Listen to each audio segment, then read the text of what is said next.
Good evening, good morning, good afternoon from Digital Agenda Forum, a forum focused on ensuring technology meets the common good, that with all its advantages, it should respect the free will God gave to humans. Therefore, human rights and ethics are key in our insights on these developments that are rapidly taking place in the digital tech landscape. I am Lilian Agaba Nabwebale, an information scientist, and together with my colleague Claire Babidye, a data scientist, we will be moderating tonight's session. Claire, if you can hear me, kindly say hello to our audience. I can hear you, Lilian. Kindly confirm that you can hear me. Yes, I can hear you. Thank you. Thank you. Thank you very much. We have had previous discussions right here on this platform on the topic of digital IDs, and tonight we continue to delve into understanding digital IDs and why the push for them in this day and age. At the same time, scrutinizing if they are the priority and if they really have the ability to deliver on their promises.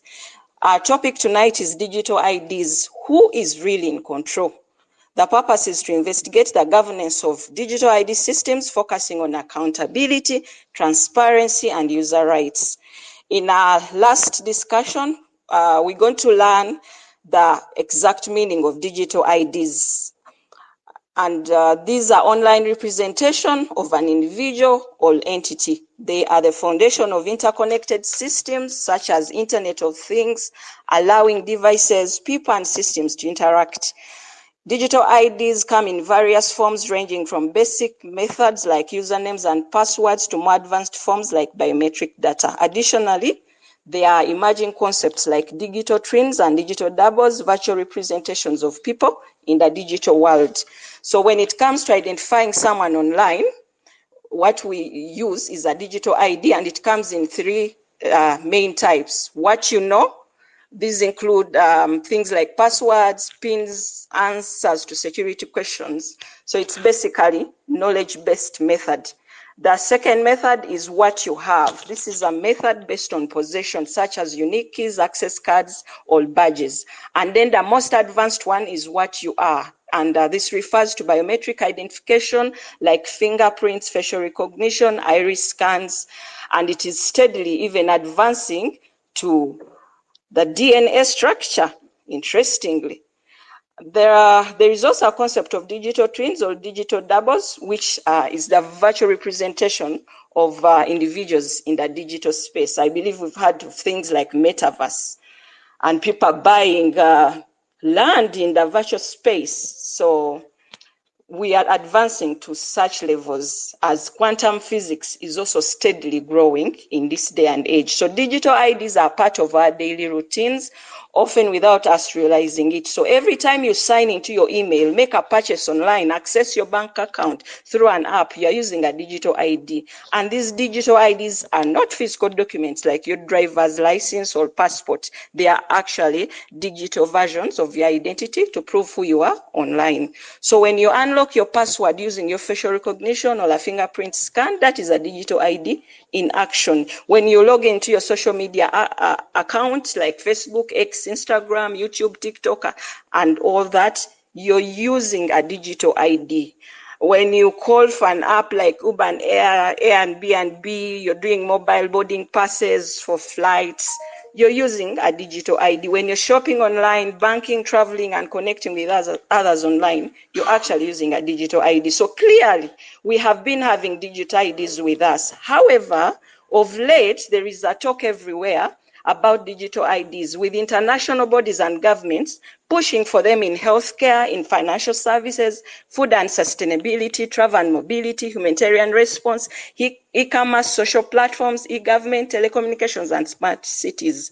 And digital IDs have been in existence, but in a decentralized manner. Now governments are pushing and trying to implement centralized digital ID systems. So Claire, my colleague, I ask, with this talk of governments implementing digital IDs, do you know exactly who is in control of these digital ID systems being pushed for? Personally, I have no idea, but I'm sure that's why we are here, to find out. And from tonight's discussion, we are going to explore. So I'll introduce our panelists. Rita, Counsel Rita Habasa. Rita is an advocate of the High Court of Uganda, as well as a seasoned banking professional with experience spanning over 7 years, known for legal and regulatory advisory compliance, commercial transactions, advisory and financial transactions from a legal perspective, among others. She holds a bachelor's degree in law from Uganda Christian University, as well as a postgraduate diploma in legal practice from LDC. She is a legal counsel, a company secretary of Crowned Company, and quite possibly one of the nicest people you could ever meet. So to Rita, the law is a passion and not just a profession, and she aims at contributing to the system of justice in Uganda and the world at large. Counsel Rita, you're welcome. Kindly confirm that you can hear me. Thank you very much, Claire. I can hear you loud and clear. Thank you, Rita. On the call, we also have Apostle Emma Mwasa. He is a minister of the gospel and a social worker. Emmanuel, can you hear me? Yes, Claire, thank you. I can hear you. And greetings to all listeners. Thank you, Emmanuel. We also have Ingnia Rogers Ahabwe. Ingnia Rogers, before I introduce you, could you unmute and confirm that you can hear me? Yes, I can hear you. I'm available. Thank you very much. Introducing Ingnia Rogers to us. He's a computer engineer by profession. He has over 18 years of experience. He's the CEO and director of Supercom Group of Companies with branches in Africa, specifically Uganda and Sudan. He's also a businessman, a cybersecurity professional, and robotics engineer, certified by IEEE, as well as a Java certified engineer, software and web developer, and hosting provider, both nationally and internationally. You're welcome, Engineer Rogers. Lastly, we have Mr. Birikuja Baker. He is a seasoned lawyer with over 10 years of experience in legal and compliance leadership, specializing in data protection and information technology. Currently, he's serving as the manager of compliance and investigations at Uganda's Personal Data Protection Office, where he oversees regulatory activities, including investigations and monitoring compliance with the Data Protection and Privacy Acts. Mr. Birikuja, kindly confirm that you can hear me. All right, Lillian, I think we'll carry on as I confirm that he is on the call. Okay, so we will delve right in. In the recent years, global organizations such as the World Economic Forum, the World Bank, the United Nations have strongly advocated for the adoption of digital identity systems, positioning them as essential for advancing social and economic development. If you have followed the World Economic Forum's annual meetings, like the recent one which happened in Davos, sessions have frequently emphasized digital identity as critical for global security, inclusive growth, and development. During these gatherings, representatives from international organizations and influential private sector players have urged governments to adopt digital identities to streamline border control, reinforce cybersecurity, and create economic opportunities.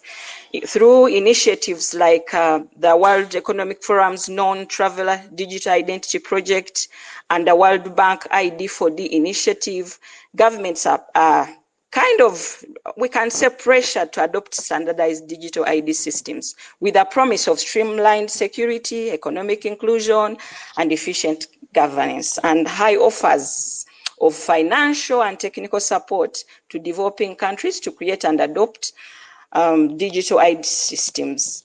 The United Nations has actually connected digital identity with our sustainable development goals, framing it as essential for providing access to social services, reducing inequality, and promoting economic growth. It is actually SDG 16.9. So this global endorsement positions digital IDs as a developmental must, placing indirect pressure on governments to adopt such systems to meet their international obligations and receive recognition for SDG progress. So given this, many countries feel compelled to adopt digital ID frameworks, not only to align with the global standards, but also to access international funding and partnerships. This raises questions about the autonomy of national governments in deciding whether or how to implement these systems. So we will straight away start with Rita Habasa Kamsime, legal counsel. From your perspective as a legal counsel, are we right to worry? Please shed light on the extent of this influence concerning digital ID system implementation. Who exactly is setting the rules? Is it the international organizations, the loaded private players, the government, or the citizens? Rita, over to you. Thank you, Lillian. I'm excited to discuss this topic tonight. And in my discussion, I will focus on the influence of global and international organizations like have been asked, the private sector players, and even the national governments. I will not get into what digital IDs are because you have defined that for us very well. However, just a brief on the importance of digital IDs. They are often systems and they are dubbed and framed as essential to, number one, streamlining access to services, enhancing governance, and also economic growth. They are seen to provide a lifeline to the unbanked and marginalized, but at what cost does this come? Is it a cost to our privacy and our autonomy? I'm sure we'll find out today. First and foremost, I will start with the influence of the global players. These are often organizations like the World Economic Forum, the World Bank, and the United Nations. And these organizations have aggressively and continuously promoted the digital identity systems, and they are making and dubbing them as key to development. They seem to present them as systems that play a pivotal role in shaping the surrounding, like they are really put at the forefront and they're pushing for all of this. Please note that these organizations oftentimes create the frameworks, they create the guidelines, and they also effectively, putting that in quotes, set the agenda on how different countries will approach and implement this digital ID agenda. We shall look at the annual general meeting in Davos, like you highlighted, Lillian. The leaders here emphasize that the digital IDs and identities are vital for global security and inclusive economic growth. So you see from this, you cannot overstate the influence of these discussions, because from these discussions, papers are signed and companies and governments and private companies are forced to conform to these international norms. When I continue to look at the role of these international organizations as I break them down, number one, they set the global standards. Like I had earlier mentioned, the World Economic Forum and the World Bank always create these frameworks, and all the countries, and look at developing countries like Uganda, you feel like you're compelled to adopt. They position this as critical. It's modern governance, it's economic inclusion. We want to move together. I will look at the World Bank's identification for development initiative. This is one of the most significant initiatives in this identification agenda.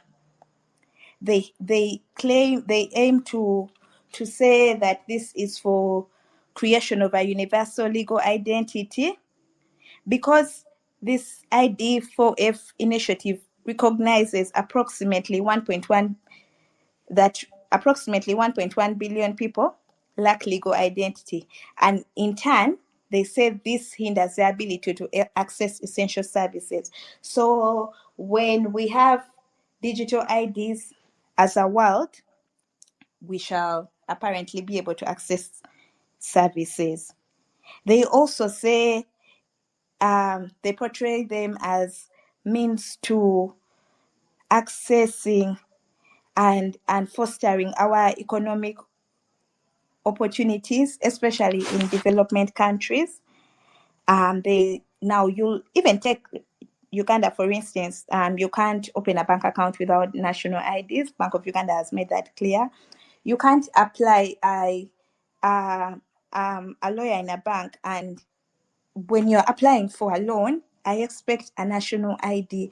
Right now, even for things like marriage, this will be implemented. So you see how these organizations set the standard that locks people out. If you look at Indians' Aadhaar system, which I will later describe in detail, this is one of their digital ID system where citizens access services. We see they say it has increased banking and it has also done all of this, but at what cost?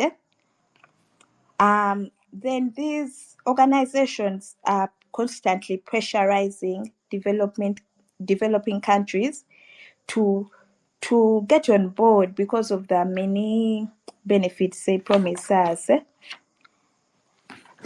Next, in the role of the international organizations, they use this as funding leverages and financial assistance.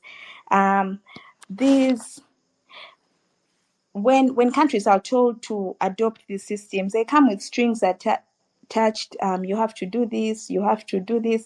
A case in point is Nigeria, where World Bank approved a project of 430 million US dollars to be used between 2021 and 2024. They say this was to support Nigeria's biometric identity system. However, look at all of this in detail. While the project was aimed to establish a comprehensive biometric identity system, it came with financial contingencies because the approval was contingent on Nigeria implementing this digital identity system to adhere to the global best practices. Then there was also a lot of pressure for rapid implementation. They wanted Nigeria to roll it out so fast to demonstrate the progress in meeting world development objectives. However, a number of concerns were raised by citizens about potential misuse of the personal data. There was lack of transparency. There was insufficient public consultation in the design and implementation. So when we are looking at all of this, we need to consider them as a whole. Next, I will look at another example. If we look at the Aadhaar system of India.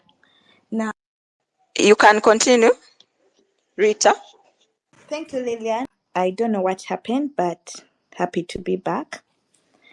So, like I was giving a case in point, I was going into the Aadhaar Indian system that resulted into a case of People's Union for Civil Liberties versus the Union of India. Now, as a background, this case challenged the constitutionality of the Aadhaar system, especially in light of its potential to violate privacy rights through the extensive data collection. Like I had earlier mentioned, the key features of this system was to collect biometric data. This was fingerprints and iris scans, as this was used to for welfare distribution and digital identity. And there was also a question of, is it mandatory or is it voluntarily? Because while it was introduced as a voluntary identification system, it became mandatory for various services, which led to privacy concerns. Now, the arguments against this identification system were that it violated the right of data privacy. Concerns were also raised about the security and the misuse of this sensitive biometric data, because the state could not exactly guarantee the protection of citizens' data. And the system was also discriminatory in nature because it excluded vulnerable people from accessing government services due to technical issues. Like in case there was a technical failure, we've often seen this, let's say, people in Uganda in the rural areas walk long distances, like for national IDs, and you reach there and they tell you, oh, the system is down. So in this case, in such instances, the people wouldn't be able to get government services. And then the system was also seen as a surveillance tool. They would track citizen movements and actions without their consent. Now, just to summarize, the Supreme Court had a 5-judge bench which delivered a final verdict, while 4 of the judges said it was constitutional. It also said that privacy concerns cannot invalidate the system. Then they looked at the principle of proportionality, where it could be mandatory for availing government services, but voluntary for the purposes of like opening up bank accounts and obtaining mobile money SIM cards. There was one dissenting judge who did not agree with the 4 judges, and ultimately the court noted that while the digital systems serve the public interest, they should not in any way violate constitutional rights, and this basically proves the need for legal safeguards against these potential abuses. So having looked at the role of the international organizations, I will then rush through the role of the private sector. This is often the influence of private sectors. What role do they play? Oftentimes we've seen major technology firms like International Business Machines, IBM, Microsoft, even Google, among others, developing the shape of these policies, as their technologies are always used and become predominant for national identity systems. A case in point is Microsoft's Azure Active Directory. This is a cloud-based identity and access management service, and it's been widely adopted by many governments like the US, the UK, Canada, and many others. Governments in these countries utilize this AAD to manage citizens' identities, streamline service delivery, and even enhance cybersecurity. However, oftentimes concerns have been raised about like private players handling these systems and the data, because there's always data ownerships.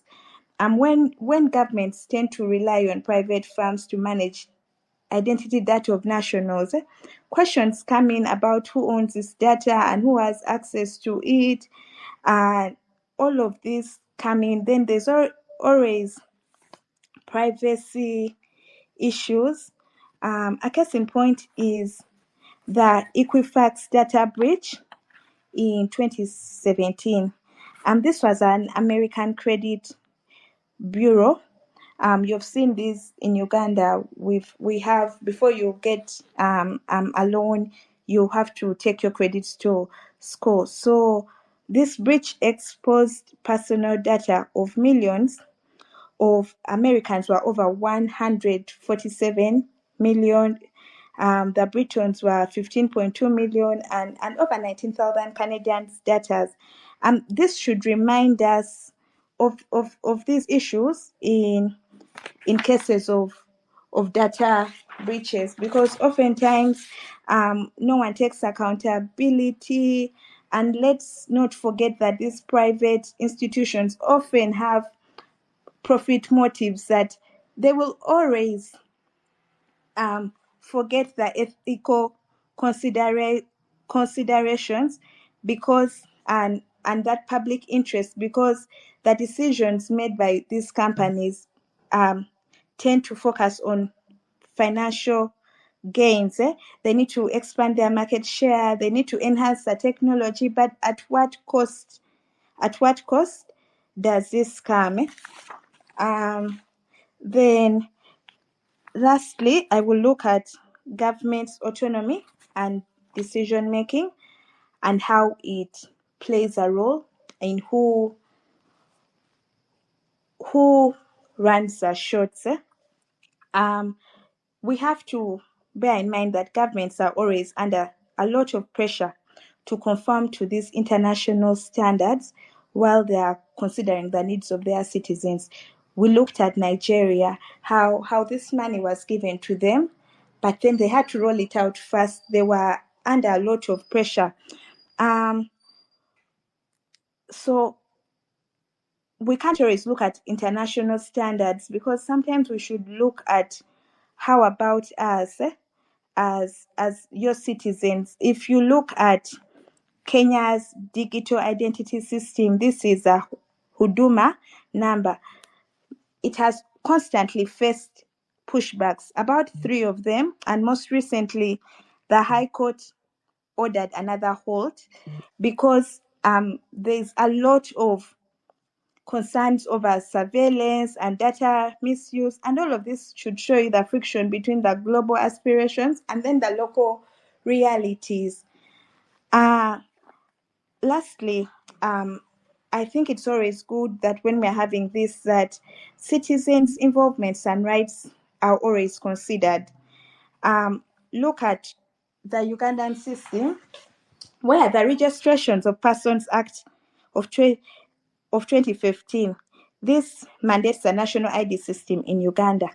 But then there's a lot of challenges by virtue of the compulsory nature of having a national ID.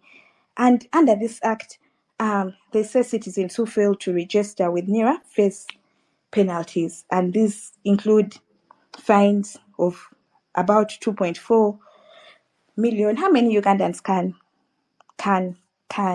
manage to pay that? There's also often or imprisonment of 5 years. So you find that these are often more punitive, and it affects vulnerable populations. I will state that the Universal Declaration of Human Rights affirms the right to privacy in Article 12, which states that no person shall be subjected to arbitrary interference with his privacy, family, home, or correspondence, nor to attacks upon his honor and reputation. This is just to remind us that any digital system meant for identification of persons should always prioritize these rights, which isn't often the case. So we should constantly bear this in mind. As I conclude, it's quite clear that there's an interplay between the international organizations, like we've seen, the private sector players, like these technology companies, governments, and citizens.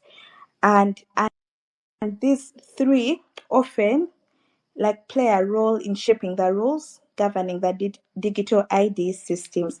Firstly, just to summarize, for international organizations, we see that they set the global standards and they exert the financial influence, and this then steers the government policies.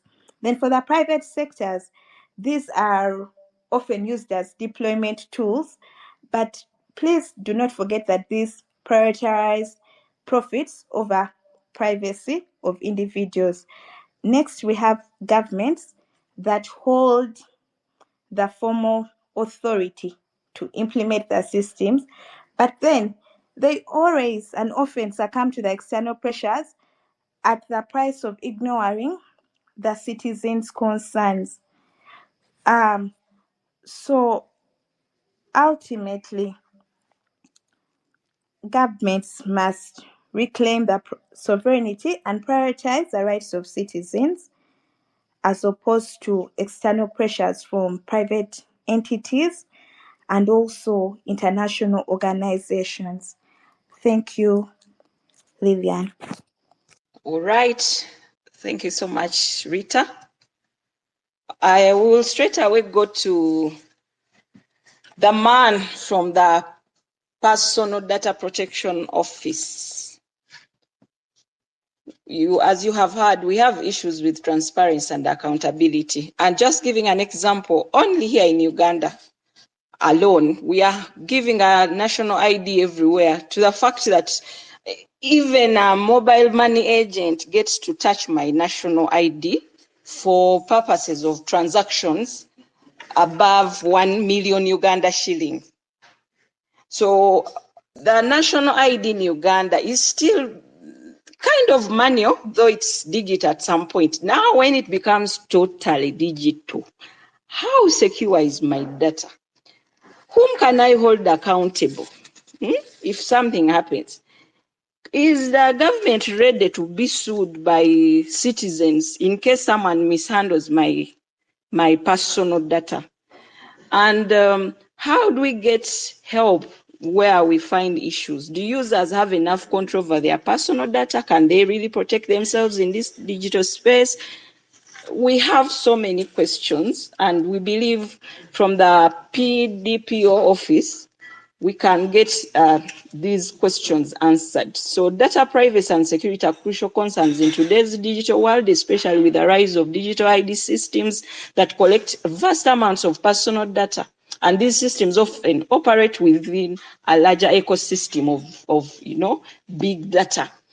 We had in Australia, I think, in their health record system, individuals had their medical identification digitally accessed, and there was a scrutiny that Australia faced due to privacy concerns about their data access by third parties, including insurance and law enforcement agencies. So although the system includes consent-based sharing, some users reported difficulty in controlling or understanding how their data is used. Concerns arose about transparency in who could access health data, whereby advocates were calling for clear accountability measures to protect citizen data and ensure that the data sharing policies are transparent. And our question is, are digital ID systems transparent really, and is that a direction we should go? Please assure us, Becca, if you can hear me, can citizens really hold governments accountable for breach and misuse? Becca, is it possible for you to speak? Yes, it is, and thank you for inviting me to this space. Now, as already introduced, I work with the government agency called the Personal Data Protection Office, in short called the PDPO. The PDPO is established by the Data Protection and Privacy Act of 2019. And the purpose of the office is to implement that law that regulates any person. You've asked the question, can you hold government accountable? Within that law, yes, you can. And that's why it was enacted, whereby regardless of whichever government agency it is, as long as it collects and uses your personal information, and you believe that they misuse it, then you can lodge a complaint with them. If you're unsatisfied, then you bring the complaint to us. You don't stop there. Other ways through which you can hold, because digital IDs are not exclusive to government alone. From the examples you gave, it could also be from the private sector. So even those where you believe they've mishandled it, we require that you first bring it to their attention. They explain to you why. Where you're unsatisfied, then you can come to the PDPO or even go directly to courts of law. I can't give you assurance around the security of the digital IDs because in the data protection world, assurance is given by the person who collects the information. The office I come from only ensures that that information is well secured, which entails setting standards and which are already provided for in the law, how that information should be collected and used, and also conducting audits to ensure that what the assurance they are giving you is actually what's in practice, and also investigating complaints. So that's how it can be dealt with. Maybe I should end this first segment by saying it is critical, with personal data, the examples you've been giving around national ID, it starts with you because it is you to give out the information. And unfortunately, most of us are not that thoughtful when we're giving out that information. I'll give you examples. Someone has a hard copy of their national ID, the physical copy, they go to a random photocopier, let's say in town or wherever you are. So they will photocopy it the first time. They tell you, this copy is not clear. Then they do so the second and third time until when they tell you that actually now we have a clean copy that you can take.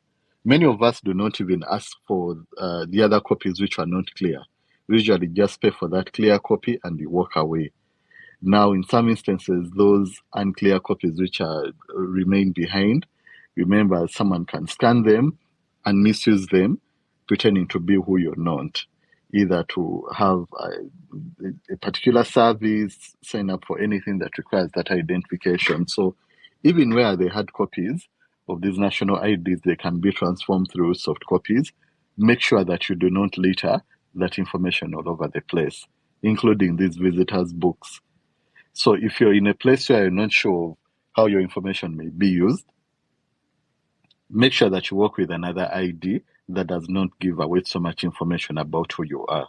I cannot speak so much about the national ID because I'm not from NERA, but I just know general knowledge regarding information that can be termed as personal information from your national ID specifically. Thank you. Okay. What Thank I you, hear from Lilian. the Personal Data Protection Office is that the law is there, but then we are also being cautioned to be careful on where we take our things. Now with the literacy in Uganda, just Uganda alone, okay, East Africa, who is doing this digital literacy really?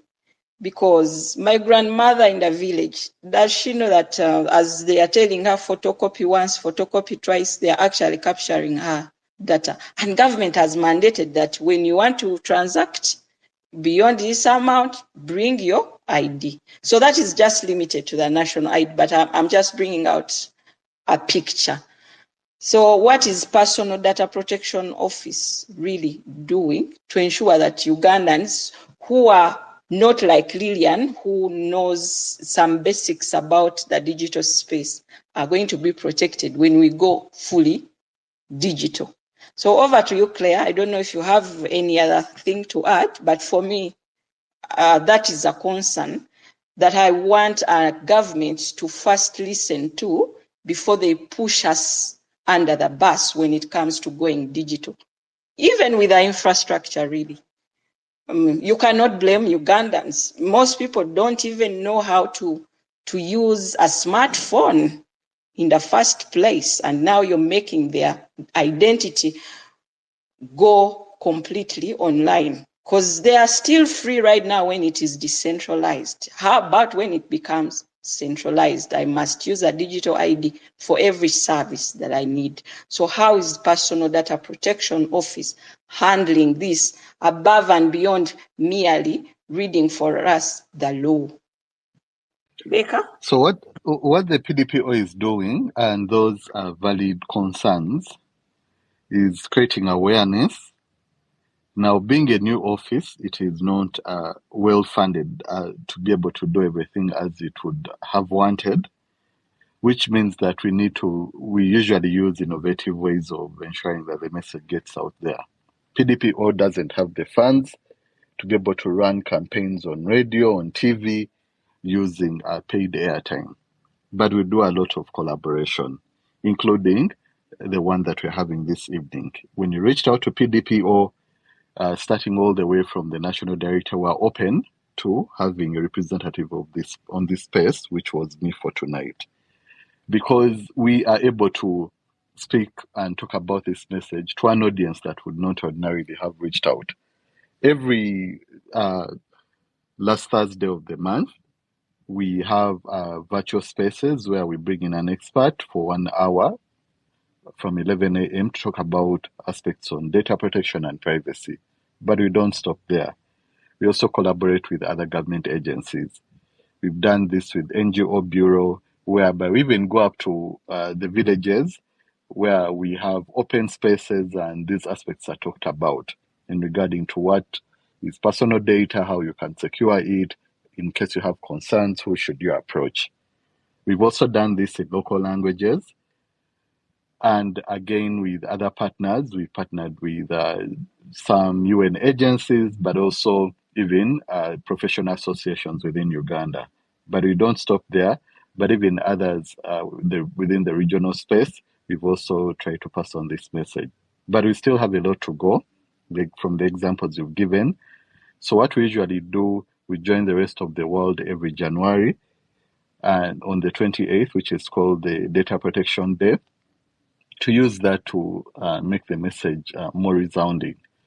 But also, whenever we get a chance to talk to people, as we are doing today, we remind them that you have your spheres of influence. If you've been able to listen to us, appreciate what we are saying, interpret the law, and address your concerns, we urge you to also do the same with other people that you deal with. The best example you've given us your grandmother. So if you have a conversation with her, you can relay the message. As we look and see other ways on how we can get the message massively to the general public when the funds are available. Thank you. Thank you, Baker. I believe the issue of digital literacy is very valid. And I suppose in the near future, as digital agenda, when we come around with innovations towards creating awareness, we shall still be received. And I wanted us to pick on the issue of privacy and security.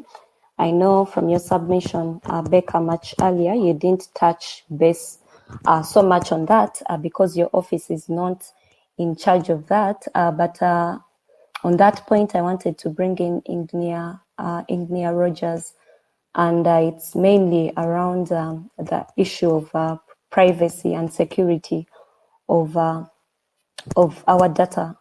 So when it comes to digital IDs, you notice that the potential for data breaches or misuse is very significant, right? And citizens may not always have a clear insight into where their data is going to be used, or even who has access to it at the end of the day. And if I give a couple of examples, which I believe you might be aware of, for example, in 2017, in Estonia, a country which is known for its advanced digital society, it faced a security scare And researchers who looked into this discovered a flaw in the country's national ID system. And at the end of the day, I think from that research, we noticed that over 750,000 ID cards were affected. But also giving another case study in 2021, there was a major data breach in Philippines, and this exposed the personal information of thousands of citizens, of course, including their national IDs, their addresses, and also other sensitive details, right? Something of the same happened in India. And so from that standpoint, I believe one wonders, how safe is this data? Yeah. So given the complexities from the management of this big data, but also the increasing involvement of third parties, private entities in these systems, and from your experience, could you speak to us about the risks that big data poses for data privacy and security in digital IDs? Okay, good evening, everybody. Thank you so much for a wonderful opportunity. Thank you for advocacy. This is very important because here we are dealing with what is online. I think you have seen we had a small challenge where it went off. Here we are dealing with cybersecurity and big data. So when you look at the data's privacy, you have to look at the rights of individuals. The rights of individuals in different areas concerning their personal information. Because when we address big data and cybersecurity, you'll find out we have different kingdoms and we have different people of their personal concerns. That's why you will find out there are some different agencies that bring in information for promotion, and now the hackers come in to distort everything. Meaning that now, as part of the government, me as a computer engineer, I look at the rights of individuals. The common concerns about data's privacy, you would look at managing the contracts. When you look at that, you'll find out many organizations. That's why many organizations look at non-disclosure agreements, but still you'll find out people are concerned who is accessing my data and who should not be accessing my data. So in my own way, I look at the rights of individuals in general, the individual's rights to freedom. In this case, as an engineer in computing, I have found a challenge whereby everybody is looking into how can I steal somebody's data. And now people are seated in their offices. Even now stealing has become, sometimes in some countries, official. If somebody is seated down and is completely chopping money from somebody's card. And if we don't implement general data protection regulation as government, you'll find out from my previous speaker that it is very important to have the general data protection regulation. I think it is not being implemented, so we are not safe. So in individual right to freedom, you find we have intrusions and prying eyes and the right of the person to be left alone. So no one will fight for you. No one will come out. And now, therefore, we need security, whereby we have to focus on protecting personal data as government. If the digital ID is being implemented, as an engineer, I'm an ESCO hacker. It is very easy for me to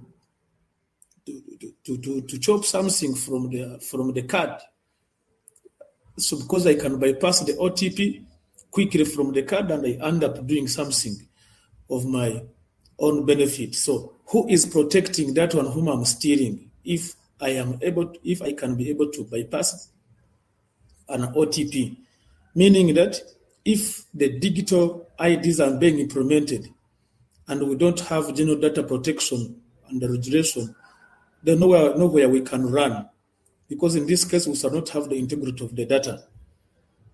But when you look at this, you'll find out the data security, we have to at least implement some methods and practices and processes that can even have the activity monitoring. You can even have the network security access controls, the breach responses, the encryption. Most of the times, you will find out that somebody can sit and come in the bank every day just to do decryption of a teller's password and go. That's why you see some many banks, they have tokens. You have a machine which is, I heard Lydian talking about the Internet of Things. You find out if these are implemented and somebody has access to your card, so you don't have where to run. No one will help you. So as an office of my fellow speaker from the office of PO, I guess, Mr. Baker, when these regulations are being implemented, we might be safe. But still, you will find out we have the breaches. We have the breaches, and how do we minimize it?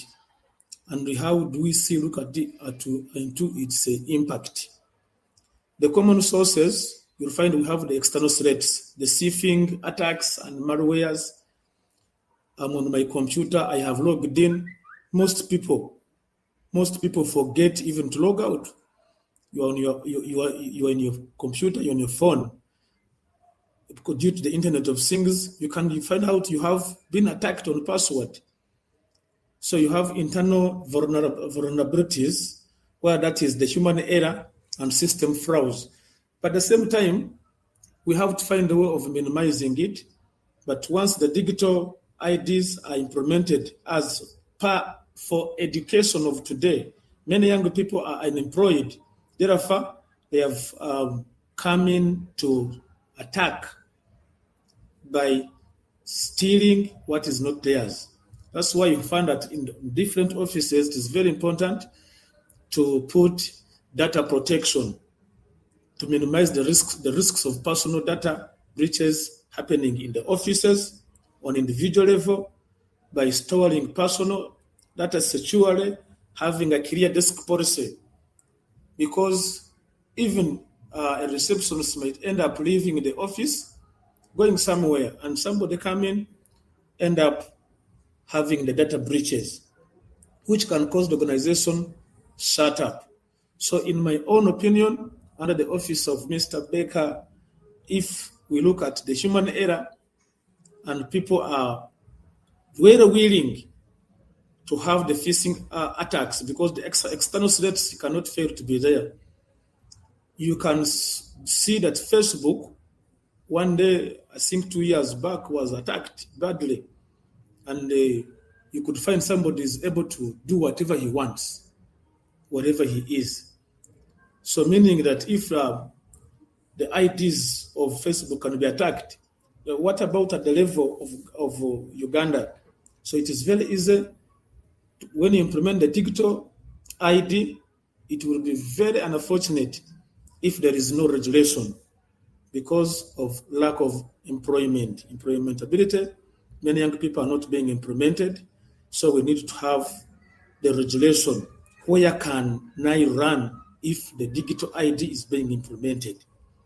If today I've been able to be hacked on my mobile money, or my line is being stolen, and it is very hard to track it, to track a number, a phone, and any other device, find that the police or any other regulation entity will take a lot of time to respond. Then how about if it is official? I would like to extend a small question to Mr. Baker, the regulation policy that they are thinking about towards how can I be protected. But in my own way, this I would not recommend a digital ID, because me myself, I'm an ESCO hacker. it is very easy to do decryption. Therefore, if I have attacked a bank, I have attacked an individual or a company, today people are doing too much transactions. You can see Jumia, you can see Amazon. Every time people are transacting. But if I land into your account and I take off your $10,000, where are you running? And who is helping you? So meaning that if the government has not been able to put in the protection and the regulation, it will be very hard to protect this. So this way we would need crafting out a robust data breach prevention strategies by looking at the endpoint security and looking at network integrity, the email security, and you look at the cloud environments, because there are so many every day. You can look at the cryptocurrency. So if people are seated down working in their own homes, people are seated down doing whatever they want. So meaning that if it is implemented and we don't have any protection level, it will be so unfortunate for us to deal with it. Take an example. You'll find that the global average cost of data breach, when you look at just last year, we had a serious loss in finances, like 4.45 million USD, which causes the damaged trust of the customers. You find people are not able to now trust transacting online. I can't buy something from China because I am fearing. So how will the development?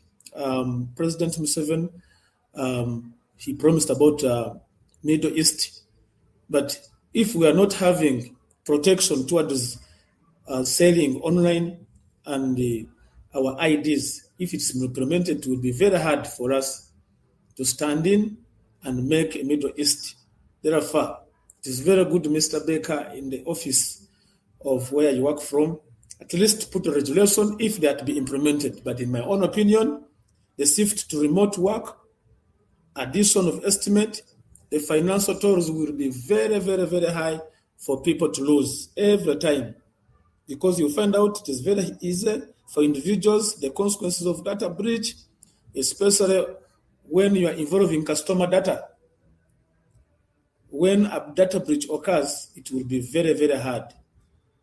The safety, the fraud, the compromised financial accounts, the financial information, the compromised credit reports. Take an example, you look at now at government agencies like URA, you'll find out every company is fidgeting to find a way of dodging paying taxes, meaning that if I'm having a compliance of government, because I have been able to try or find a way of having a bad credit report and compromised financial account due to using digital ID. Therefore, the government will have the effects, will have the wrong effects, and you find out even the development will be very low. So the digital IDs are good, but they need to who is concerned and where am I heading to. I hope I'm understood. Thank you very much, Engineer Rogers, for your submission. And just to highlight what you have specified, so there is still a concern on the data protection regulation, which the government has not yet implemented or which the government has not yet put in place. But then even as we think about that, I remember from the earlier submission that was mentioned even by our first speaker on the call, Rita. She mentioned the fact that when you look at who is actually really in control, she mentioned the fact that there is this influence from the different world players, that one might actually think that it is the government, but yet there are other private organizations which are actually also wielding some form of influence. And also she mentioned the fact that it's very important for us to think about the involvement of citizens. So if the government or if that particular office is going to set up a regulation, we need to involve the citizens. But then on the other hand, not to forget that we still have the issue of digital literacy, and also not to forget all the issues that you have highlighted, the breaches, the different threats or attacks that could be launched if at all we are using digital IDs fully. Thank you very much. So I want to bring in Emmanuel from that particular point. So Emmanuel, in light of the increasing push for the implementation of digital ID systems on a global scale, and also looking at the potential implications, right? There has been a mention on personal privacy, government surveillance, for example, because of course, at the end of the day, we do not really know what our data is used for. And one of the negative things is to do with surveillance. So mentioning government surveillance, mentioning societal control, how do you view these different developments in relation to the end time prophecies? I know you mentioned that you're a minister of the gospel. So given concerns about the erosion of individual freedoms and the possibility of a unifying system that they may mirror the biblical mark of the beast, what is your take on this, Apostle Emma? Okay, thank you so much, Claire and Lydian, for hosting this space. I'll begin by appreciating my fellow panelists for the insightful submissions made so far. I also want to appreciate each and every single viewer for sparing time to join in. My name is Emmanuel Wassa, a minister of the gospel, as Claire said, and I'm also a social worker. And besides Christian ministry, I'm very passionate about things to do with leadership and governance, and I'm so honored to be part of today's conversation. Now, I was invited to this space primarily in my role as a Christian minister, and I'm going to keep my submission within that context. I'll be looking at digital IDs, but with the lens of scripture. Let me begin by giving a broad biblical perspective to life as we all know it. The Bible, that book that we call the Bible, actually paints a very clear picture of life, stretching way back to the days before creation. It paints a picture of life today and some of the things that we are to expect. And it also goes beyond the current and paints a picture of the future and the things to expect. Actually, it literally captures the entire movie of life up to the end of this age. That script, the script of the movie of life is very well captured in the Bible. So that means anyone, if you're a Bible scholar and you take in interest, you can zoom into scripture and get a lot of insight regarding all aspects of life, including politics, economics, whatever it is. Scripture can be very helpful in providing that kind of insight. So for today's discussion, I'm going to restrict my submission to two biblical accounts. One is given by a man called Daniel. I believe most of us have heard about him. The other one is given by John, and John, whose writings are captured in the book of Revelation. Now, both these accounts provide a lot of insight on issues to do with governance and the global economy. And I'm going to use these accounts as my lens today as I discuss digital identification and the general advancement in information technology. Now, for Daniel in particular, he narrates visions and dreams. I believe every human being knows what a dream is, and the details of what Daniel receives are captured in the book of Daniel. And that same text, specifically chapter 7, interprets what Daniel saw for purposes of enabling all of us to know and apply that to our day.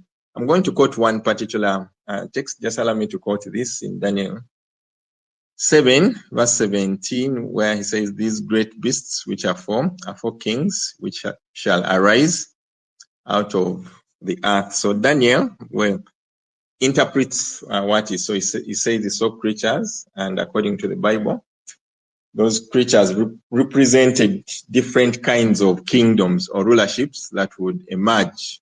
And so the Bible here provides insight on issues related to governance in our day. And it's important for us to note that the kinds of leadership that Daniel saw differ from one another. Each system has its distinct attributes. Now, one of the major challenges or attributes that both Daniel and John point out about governance, and where I want to draw our attention to, is the challenge of global autocratic governance. Daniel reveals that there will be an attempt, an emergence of global autocratic governance. And by autocratic governance, I mean a system of leadership whereby the people who are in leadership have ultimate authority and power over those they lead. And needless to say, that kind of leadership has a lot of implications on people's freedoms, their liberty, their welfare. But the other aspect that the scripture reveals and has to do with our day-to-day has to do with the global economy in which we're operating. John gives insight about a global leadership that will seek to establish systems and arrangements within economic life, systems that cannot allow any single person to transact without subscribing to certain terms and conditions. Actually, this specific text reveals that this system will affect all, to be built in such a way that it affects all, the rich, the poor, the servants, and their masters, those that are great and small. So that means to be built in such a way that no single human being will be allowed to participate in economic life without, first of all, subscribing to certain terms and conditions. For those that are interested, you can find that in the book of Revelations, chapter 13. Now, with those lenses, with that background, when you analyze the current advancements in technology, the developments of in digital identification that now require collection of more advanced biometric data, things like your facial impressions or things like the fingerprints. If you are to analyze that and then consider the application of these digital advancements to the different aspects of life, say, for example, the financial systems, health systems, security systems, if you are to consider how these advancements are applied, there is no doubt that these advancements have a great danger of promoting absolute control. And now, for me, I think that's where the real conversation needs to happen. Yeah? I want to understand what are the possible implications of these digital developments upon my everyday life. What are the implications of, these advancements upon the welfare of the people, the implications on economic life. This is where we need the help of IT experts who are objective to paint this picture of potential implications of these advancements. There's no doubt that if these advancements are not checked, there's too much at stake. And so for me, I think that's where my major concern is. Technology is good, no doubt about that. It's there's a lot of efficiency that comes with it. It eases life, as we all know and have experienced. But if these advancements are not checked, I think there's a very, very great danger of them promoting autocratic rule, of them, making people live in a state where they literally have no freedoms and liberties to run their lives. And with that, as I conclude my submission, I think I want to leave a message to two categories of people, two or more categories of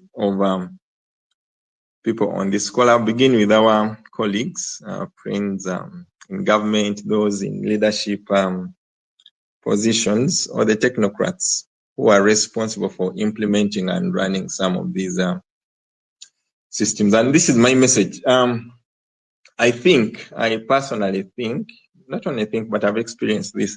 The challenges in our day-to-day cannot be merely addressed at the level of human logic. Some of the issues are going to require us to go beyond human logic and tap into a higher dimension. I want to give this particular example as I wind up of a recent a global occurrence that I believe, of course, I know all of us are experienced, and that is the 2020 lockdowns. Now, I was physically present at a gathering in the year 2018, 2 years before the lockdowns. So I was present at a gathering, and those affairs were foretold, literally as they played out. I believe probably some of the listeners know a man of God here called Prophet Elvis Mbonye. So he points out to the masses what he called secrets of the governments of this world, and these messages are available online. You can check them out on YouTube. So in that message, he reveals a secret scheme that would be rolled out in the year 2020. And he specifically pinpoints the year 2020. Now, how is this kind of knowledge useful to those in leadership today? How can they benefit from this kind of dimension? If when COVID came, when the COVID issue came, for the layperson, they merely responded to this from a health perspective. All they were dealing with was a health problem that probably only needs a response from a health perspective. But for someone who tapped into this higher knowledge, we got to know that what we had on our hands was not merely a health problem. There were some underlying things that cannot just be seen using human logic.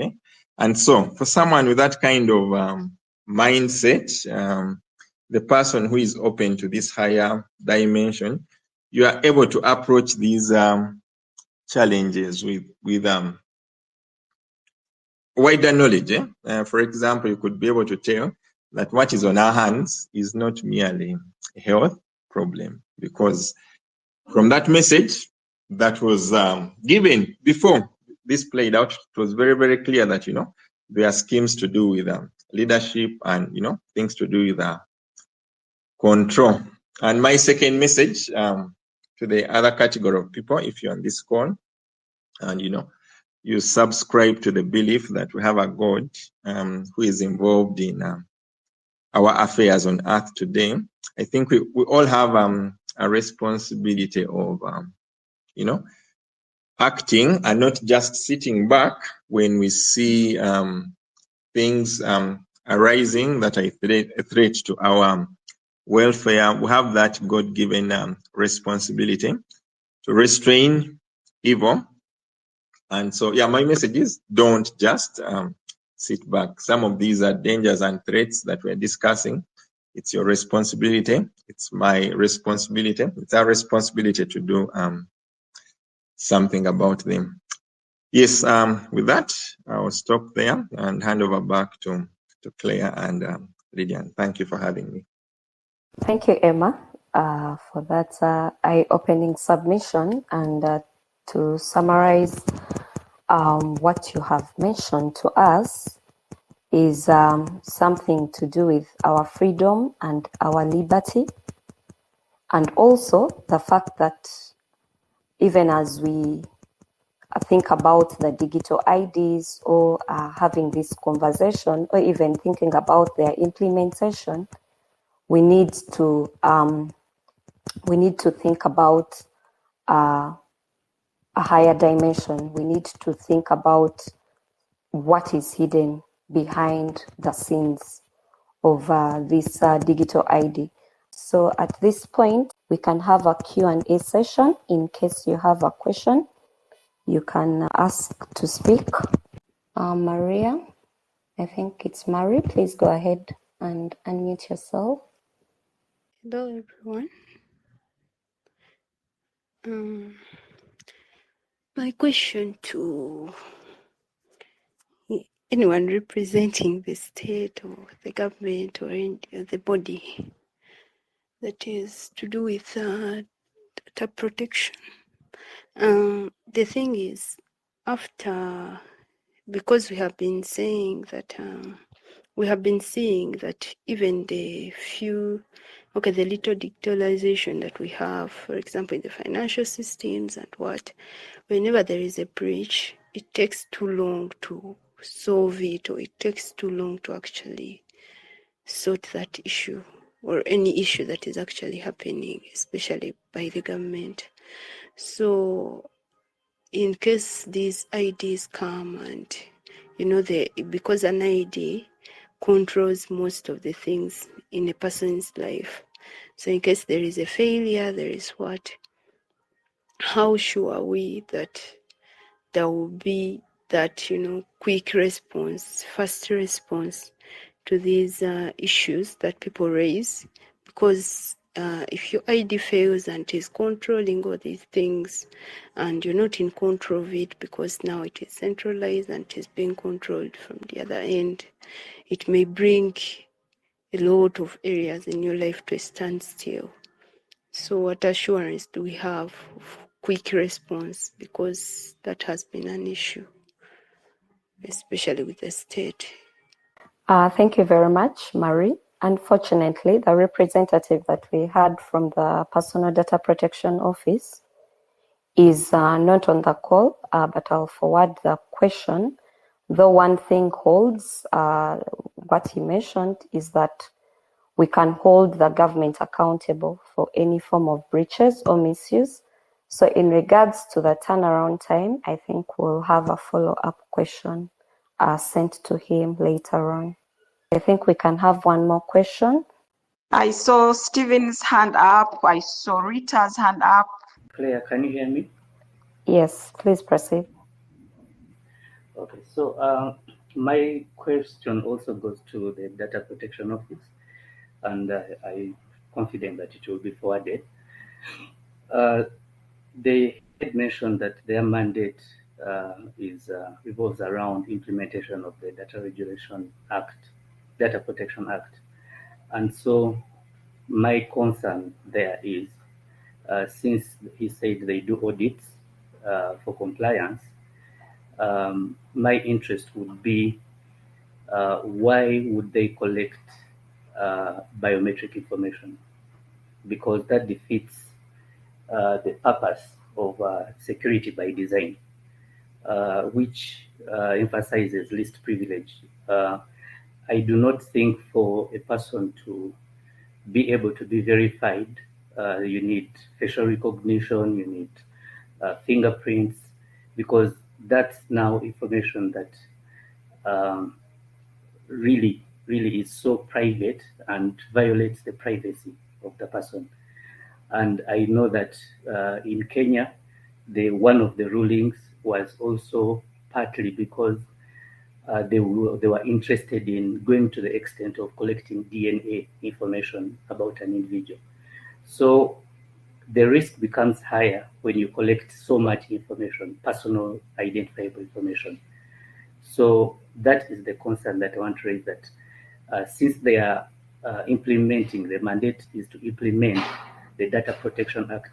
One of the most critical areas, you cannot guarantee safety of data when you've over-collected required data from a person.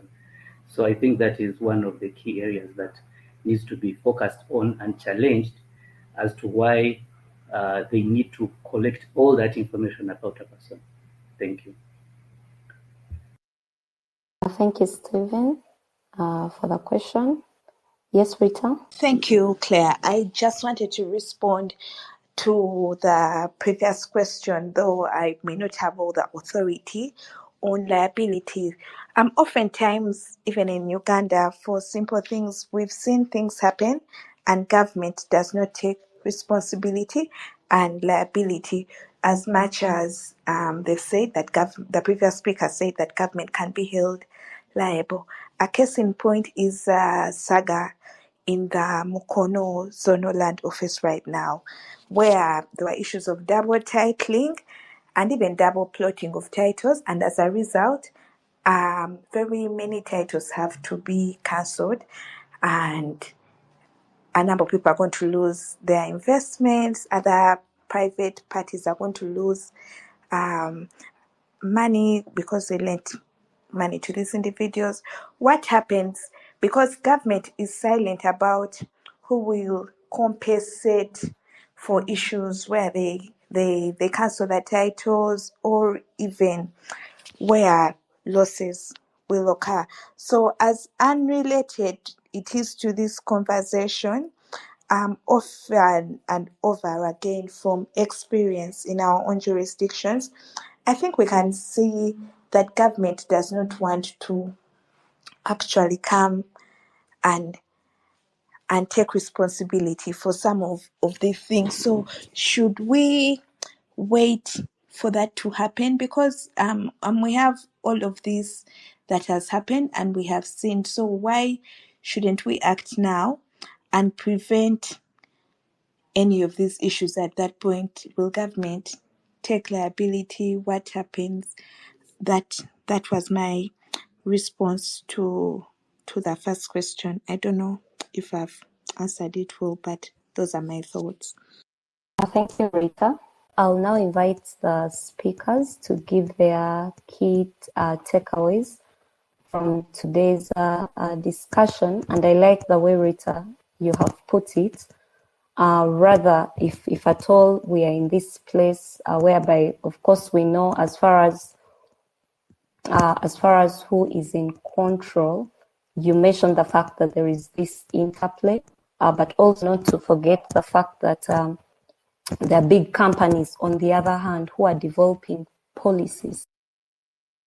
And these policies are being pushed forward through different governments or through different institutions, but also the fact that it's important for the citizens to be involved in the process of setting these policies in place, but on the other hand, not ignoring the fact that we still have an issue of digital literacy, but also not to neglect that breaches that Ingenia Rogers mentioned much earlier, and of course bringing in the element of what happens if this is towards some form of control, if this is towards some form of surveillance. And we've also heard from the Minister of the Gospel that if this is to a certain extent going to infringe on our freedom, on our liberty, then we need to pay attention before we even give the government or whichever body go ahead in regards to the implementation of these digital IDs. So I just wanted us to share our key takeaways, and I think I'll give everyone around 3 to 5 minutes. Rita? Thank you, Digital Agenda, for hosting this insightful discussion. We only hope that we can have more of this. Just as a key takeaway on my end, a strong argument has been made for the flaws against this continued push for centralized digital IDs controlled by by the international bodies, by the states, and even private players, especially in developing countries like Uganda, where the infrastructure is not yet there to support that security and all that privacy that we need.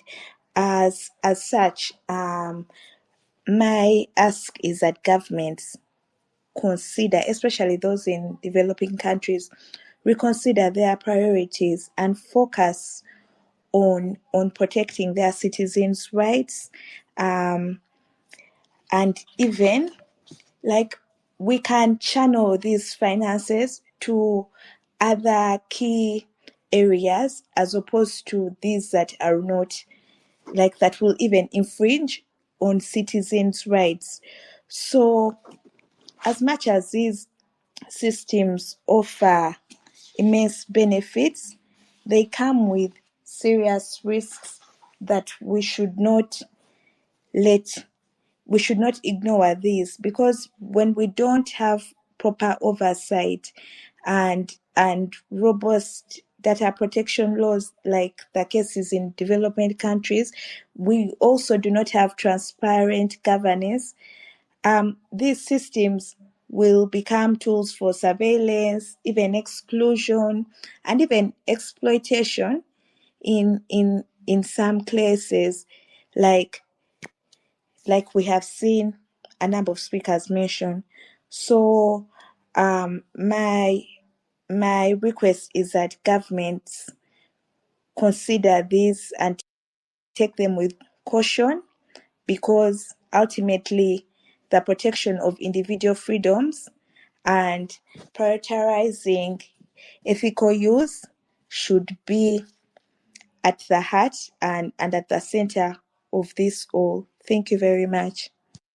Thank you, Rita. Emmanuel, your key takeaway. Thank you so much, Claire. I think two things. One, technology is good. Advancement in technology can be very, very helpful, but we should not be blinded to the dangers that come along with digital related advancements. And for me specifically is the fact that if they are not checked, they greatly facilitate absolute control of the masses, and that is very, very risky. It's an aspect that calls for our involvements, as stakeholders from different walks of life. So they're not things that we should just embrace without critically thinking about them. And then number two, finally, to just urge all of us that, life is spiritual. So even as we consider these things, let's factor in the dimension of the divine. There's a lot of insight. There's a lot of knowledge that we can draw from that angle, because the dangers facing our generation cannot be merely handled at the level of human logic. Thank you. Thank you very much, everyone. And from what we've heard, it really shows that we still have a long way to go. And our nations, really, our governments, I believe from what we are hearing, digital IDs is not the priority. Developing countries, really, digital IDs is not the priority. We are not yet reached the level of infrastructure and can support a digital identity. So we are saying, can't we leverage the fast evolving technology landscape to make money from it, like developed countries are doing? Advance in factories of computers, artificial intelligence, robotics, and things of that kind. So it's a question really from this discussion that we are leaving to our governments here in East Africa, locally, regional, and at international level. Thank you. Thank you very much, Lillian. Once again, thank you to the speakers rather the panelists, for joining the call and sharing your insights from the different perspectives. And thank you to the audience. Like Lillian has highlighted, we still have a long way to go. And I would encourage us to keep the conversation going. But most importantly is for us to actually have knowledge about the digital IDs, because of course, as we have seen, the implementation or the use of these IDs is growing, but even as we are enrolling into the use of these different services, we need to pay attention to the fact that at the end of the day, is this going to affect in terms of the services that we can access, or even our freedom of speech, our opinions, yes, those different elements. So thank you very much once again for joining Digital Agenda. We hope to host you sometime in future. Have a good evening and a good morning and a good afternoon. Thank you.